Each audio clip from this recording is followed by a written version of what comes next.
É bastante notável pensar que dois dos maiores filósofos da história caminharam pela Terra ao mesmo tempo. Isso mesmo, Sêneca e Jesus nasceram no ano 4 a.C. Além disso, viveram vidas que foram quase paralelas, apesar de estarem separados por suas respectivas regiões de residência, culturas e posições sociais. Além disso, ambos foram mencionados por Cornélio Tácito, e o irmão de Sêneca até mesmo aparece brevemente na Bíblia. Não é incrível? No final das contas, Sêneca e Jesus Cristo tiveram fins semelhantes. Ambos foram mortos pela tirania abrangente de um imperador e continuaram a viver muito depois de suas mortes. A Bíblia nos diz que Jesus ressuscitou dos mortos após 3 dias. Sêneca não teve. No entanto, por meio de suas palavras, ensinamentos e escritos, ambos parecem tão vivos para nós como seriam para as pessoas de sua época. O que é fascinante é o quanto seus ensinamentos têm em comum. Vamos explorar isso com mais detalhes no vídeo, mas consideremos um pequeno exemplo. Você olha para os defeitos dos outros quando você mesmo está coberto de feridas. Jesus disse: "Por que você olha para o cisco no olho do seu irmão e não presta atenção à trave no seu próprio olho?"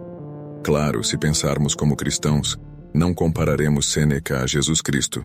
E não faremos isso porque Sêneca era obviamente apenas um homem, imperfeito e contraditório, enquanto Jesus, dependendo de sua crença, era tanto um homem quanto o Deus. Mas o que podemos dizer é que ambos viveram vidas magníficas, deixando muitos ensinamentos para nós seguir, considerar e questionar. Neste vídeo, exploraremos as semelhanças entre o estoicismo e o cristianismo. Fique à vontade para assistir a este vídeo mais de uma vez para uma experiência melhor. Estoicismo e a disseminação do cristianismo. Podemos começar dizendo que a mensagem profética inicial de Jesus receberia a assistência do apóstolo Paulo e seus sucessores, que buscaram aprimorar os ensinamentos de Jesus para um público mais amplo. Nascido apenas alguns anos após Jesus, o apóstolo Paulo era um judeu farisaico que estava imerso nos ensinamentos filosóficos dos estoicos. Paulo nasceu em Tarso, Cilícia, o local de nascimento de pensadores históricos como Crisipo e Atenodoro. Portanto, à medida que Paulo viajava pelo Mediterrâneo desenvolvendo sua mensagem, ele estava constantemente envolvido em diálogos com os atenienses. Disseram: "Podemos saber qual é essa nova doutrina que você está apresentando? Você está trazendo algumas ideias estranhas aos nossos ouvidos e gostaríamos de saber o que elas significam." Este trecho pode ser encontrado no livro de Atos, capítulo 17, versículos 19 e 20. Em resposta, Paulo apresentou cuidadosamente uma verdade sólida após a outra, passo a passo, desenvolvendo um argumento lógico, persuasivo e convincente. Paulo não concluiu seu discurso porque, quando ouviram falar da ressurreição dos mortos, alguns deles zombaram, mas outros disseram: "Queremos ouvir você novamente sobre esse assunto." Naquele momento, Paulo deixou o conselho. Algumas pessoas se tornaram seguidoras de Paulo e acreditaram nele. Entre elas estava Dionísio, um membro do tribunal de Areópago, e também uma mulher chamada Dâmaris, e várias outras pessoas. Nesse famoso discurso que ficou conhecido como o Discurso no Monte Mars, Paulo elogia sua audiência por sua religiosidade. Enquanto repreende sua devoção a deuses, ele apela a um único Deus Criador que fez tudo ao nosso redor e tem poder sobre o céu e a terra, dando vida, respiração e tudo mais aos mortais. Ele acrescenta que esse Deus que buscamos não está longe de cada um de nós, pois nele vivemos, nos movemos e existimos, pois também somos sua descendência. Atualmente, há uma placa de bronze no Monte Mars, comemorando esse evento e contendo esse discurso do apóstolo Paulo. Ao apresentar essas ideias de um Criador que tem poder sobre tudo e do qual descendemos, Paulo está citando em parte as palavras do brilhante filósofo estoico Cleantes no hino a Zeus. A defesa de Paulo, baseada em parte na teologia estoica, converteu um membro do tribunal, Dionísio, e muitos outros. Dionísio se tornaria o primeiro bispo cristão de Atenas e ainda é considerado o santo padroeiro da cidade, visto como um protetor da justiça. Em seguida, Paulo segue para Acaia, onde Gálio, o irmão de Sêneca, era governador em 52 d.C., assim como Sêneca foi chamado de volta do exílio para servir como tutor do jovem Nero. Paulo foi acusado e levado a julgamento pelos judeus, e podemos ver esse relato na Bíblia, em Atos 18, versículos 12 e 13, onde os judeus diziam: "Este homem persuade os homens a adorarem a Deus contra a lei." No entanto, Paulo foi levado perante Gálio, que rejeitou as acusações contra ele. Nos 7 anos seguintes, Paulo desenvolveu com sucesso suas igrejas em todo o império, enquanto Sêneca passou de tutor de Nero a seu braço direito na administração. Estoicismo e cristianismo são compatíveis? Quando Nero se tornou imperador aos 16 anos, Sêneca se tornou conselheiro do imperador. Sua primeira tarefa foi escrever discursos para Nero, a fim de convencer Roma de que não era inteiramente insano dar a uma criança poderes quase divinos sobre milhões de pessoas. Infelizmente, o tempo rapidamente revelou que Nero estava perturbado e falho. Em 64 d.C., o grande incêndio atingiu a cidade de Roma, impulsionado por ventos fortes, destruindo mais de 2/3 da cidade. No entanto, dado que o imperador Nero, um aluno de Sêneca, ordenou a decapitação do apóstolo Paulo no mesmo ano, pode-se pensar que estoicismo e cristianismo obviamente não são compatíveis. No entanto, só podemos ver alguns casos isolados de conflitos entre essas duas partes. Tais ocorrências nos levam a pensar que talvez isso tenha acontecido devido à época em que viveram, um período de conflitos e lutas pelo poder. Como Kevin Rowe, professor de Novo Testamento na Universidade Duke, nos Estados Unidos, diz: "O estoicismo tem sido há muito tempo um parceiro de conversação explícito e até próximo para pensadores e santos cristãos.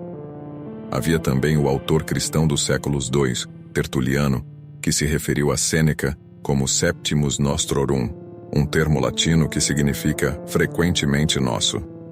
Um século depois, Jerônimo eliminou o Septimus e disse que Sêneca era simplesmente Noster, que significa nosso, em seu livro sobre homens ilustres.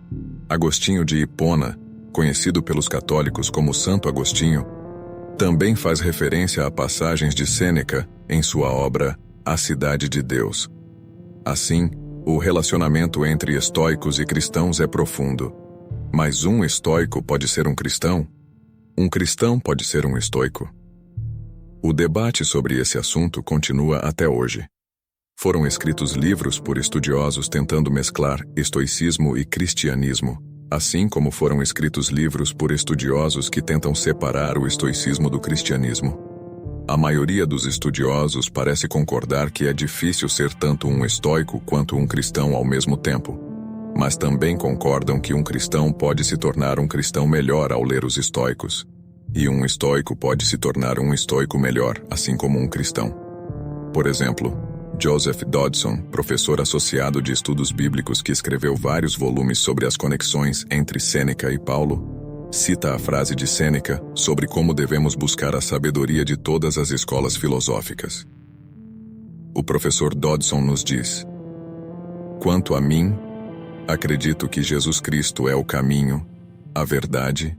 Admito que sou cético de que alguém possa ser tanto estoico quanto cristão ao mesmo tempo, se levamos a sério suas crenças centrais. No entanto, posso afirmar com confiança que Deus usou o que descobri nos estoicos para me tornar uma pessoa melhor e um cristão melhor." Além disso, Evan Voss, doutor em psicologia clínica e autor do livro O Alpendre e a Cruz, Sabedoria Estoica, Antiga para a Vida Cristã Moderna, concorda em grande parte com as ideias do professor Dodson. Ele também disse: "Percebi que ao pesquisar para escrever meu livro, os discursos livres de Nossa ecoaram em meus ouvidos pela primeira vez, e fiquei surpreso com o quanto suas opiniões sobre questões como casamento, família, aborto e até contracepção se alinhavam com o ensinamento cristão moderno. Não pretendo transformar os estoicos antigos em cristãos. Eu acredito que os estoicos oferecem lições valiosas para todas as pessoas de fé cristã, outras religiões e não crentes. As semelhanças entre o estoicismo e o cristianismo, tão únicas quanto as circunstâncias individuais de Jesus, Sêneca, Paulo, Rústicos e Justino Mártir, são notáveis. Em última análise, o estoicismo e o cristianismo têm mais em comum do que podemos imaginar. Nas obras tanto dos estoicos quanto dos cristãos, encontramos lições semelhantes sobre contentamento. Aprendi a me contentar, qualquer que seja a situação.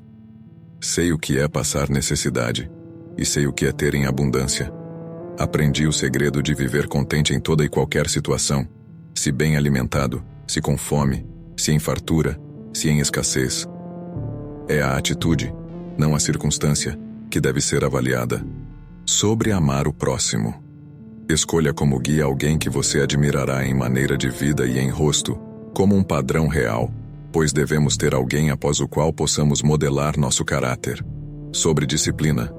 Não ter disciplina parece agradável no momento, mas é doloroso mais tarde. No entanto, ela gera uma colheita de retidão e paz para aqueles que foram treinados por ela. Sobre ansiedade. A ansiedade pesa no coração, mas uma palavra gentil o alegra. Sobre amor. Sobretudo amem-se sinceramente uns aos outros, porque o amor cobre uma multidão de pecados. Sobre vingança. Se alguém te ferir na face direita, ofereça também a outra. Sobre a mortalidade. Em tudo o que você fizer, lembre-se dos seus últimos dias e você nunca pecará. Sobre raiva. Na ira, não se apresse em irritar o seu espírito, pois a ira repousa no colo dos tolos. Sobre amar os inimigos. Mas eu lhes digo, amem os seus inimigos e orem por aqueles que os perseguem, para que vocês venham a ser filhos de seu Pai que está nos céus. Sobre bondade. A bondade é invencível, desde que seja sincera, não bajuladora ou pretensiosa. Sobre estar livre das paixões. Ser livre das paixões e ainda assim, cheio de amor. Sobre o tempo e a vida. O sol nasce e o sol se põe, e depois se apressa de volta ao lugar de onde se levanta. As semelhanças entre essas filosofias e ensinamentos são impressionantes e podem servir como fonte de inspiração para todas as pessoas, independentemente de sua fé ou crenças. Sejam eles estoicos, cristãos ou de outras crenças, todos compartilhamos as mesmas experiências humanas de amor, luta, crescimento e busca de sabedoria. Obrigado por assistir até o fim. Não se esqueça de curtir o vídeo, comentar e se inscrever no canal para mais vídeos inspiradores como este. Cuide-se e até a próxima vez.